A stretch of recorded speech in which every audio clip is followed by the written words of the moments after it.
નવરાત્રીની આઠમ કે નોમ આવશે, આ ભંડારા મહોત્સવની રજા લેવડાવવાની આવશે અને ત્યાંથી તૈયારીઓ એવી થશે કે સનાતન ધર્મની અંદર કે ભારતના સાધુ સંતો રઘુનાથપુરી મઠની અંદર અહીં પધારશે અને આપણને બધાને આશીર્વાદ મળશે એવો લાહવો પણ વળી વિશેષ આપણને ભવ્ય રીતે મળવાનો છે। અને એ પણ ભંડારો એવો હશે કે એક હેલિકોપ્ટર ઉતર્યું પણ મને એવું દેખાઈ રહ્યું છે કે એ દિવસે કદાચ 10 થી 15 હેલિકોપ્ટર માથે સંતોનો ચારે બાજુ ઉતરતા હશે એવો પ્રસંગ બનશે।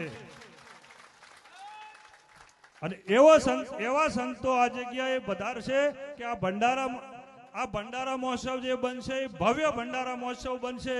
ન જોયું હોય, ન જાણ્યું હોય, ન ભવિષ્યમાં ન ભૂતોમાં આવો પ્રસંગ થઈ શકે એવો રઘુનાથપુરી બાપુ પોતે જાતે ભંડારા મહોત્સવ કરવા જઈ રહ્યા છે। અને એવો સમય એવું ચોઘડિયું આવવાનું નજીક છે।